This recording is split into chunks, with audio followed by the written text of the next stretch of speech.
DIDOUCHE Mourad was born on July 13, 1927, in the neighborhood of El Mouradia in Algiers. He came from a wealthy family. His father Ahmed emigrated from Kabylie region after the First World War. This family supported many poor and hunted freedom fighters, including Rabah Bitat and Larbi Ben Midi.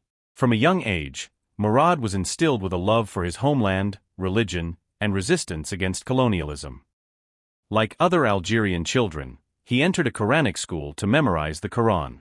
At the age of 6, he joined a French primary school, where the teacher claimed that France brought civilization to Algeria. However, DIDOUCHE Mourad saw no evidence of this so-called civilization as he witnessed the Algerian people living in poverty and deprivation, mired in ignorance and backwardness, while European settlers enjoyed their wealth and lands. Young DIDOUCHE Mourad managed to obtain his primary school certificate in 1939 and the intermediate certificate in 1943. When the colonial authorities discovered the burgeoning nationalistic and religious spirit in Mourad, he was expelled from school. However, he joined the ranks of the Islamic Scouts, where he received a nationalistic and religious education that prepared him to resist colonialism. He also took care of his physical well-being, playing football for the Mouloudia Club of Algiers, which instilled in him values of selflessness, honesty, dedication, and service to others. Mourad joined the Algerian People's Party (PPA) in 1943 at the age of just 16 and quickly rose to become a member of the Central Youth Committee alongside figures like Mohamed Belouizdad,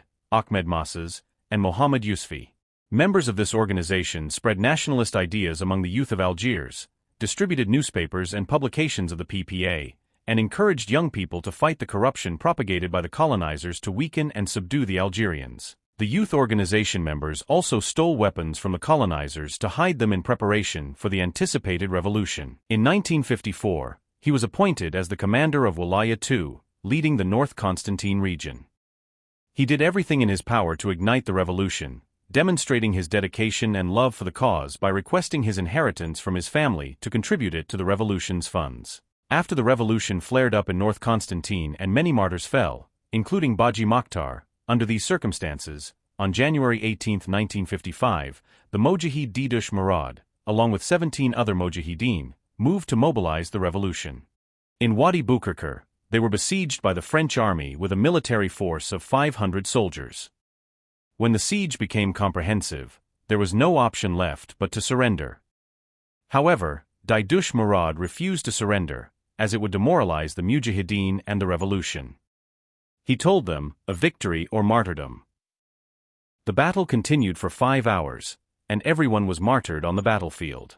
His grave became a site visited by many, but the colonizers soon realized the impact of martyrs on people's spirits and began to conceal their graves. His immortal words were fulfilled, "We are not immortal, a generation will come after us carrying the torch of the revolution,